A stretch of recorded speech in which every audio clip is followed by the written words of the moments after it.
ভাবছিলাম এই ভিডিওটা হাতে একটা মদের গ্লাস নিয়ে করবো কিনা, তারপরে মনে হলো না, একটু বাড়াবাড়ি হয়ে যাবে। তবে আজকে মদেরই হিস্ট্রি।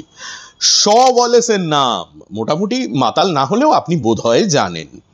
আর সেই শ ওয়ালেসের হেডকোয়ার্টার্স হচ্ছে এই বিরাট বড় বাড়িটা, যেটার নাম হচ্ছে ওয়ালেস হাউস। এখন ভূতের বাড়ির মতো ফাঁকা পড়ে আছে। শ ওয়ালেসের গল্পটা কি? 1886 সালে কলকাতায় শ ওয়ালেস এস্টাবলিশ করেন চার্লস উইলিয়াম ওয়ালেস আর রবার্ট গর্ডন শ। সেই থেকেই শ আর ওয়ালেস নামটা হয়েছে। ইনফ্যাক্ট এই যে বাড়িটা রয়েছে Wallace House, the foundation stone for this building was laid by Charles William Wallace's daughter, এবং সেই ফাউন্ডেশন স্টোনটা এখনো রয়েছে।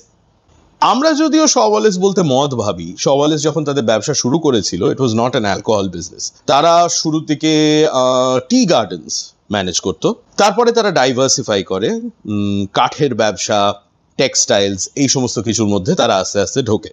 ভারতবর্ষে স্বাধীনতা আসার পরে Shaw Wallace continue to operate under Indian management, কিন্তু 1999 এর পরে তাদের ডাইভার্সিফাইড বিজনেসের সমস্ত কিছুই প্রায় ড্রপ করে দেওয়া হয়, and Shaw Wallace decided to concentrate on alcohol. আর তারপর শ ওয়ালেস নিয়ে টানাটানি শুরু হয় দুই বিরাট মানুষের মধ্যে।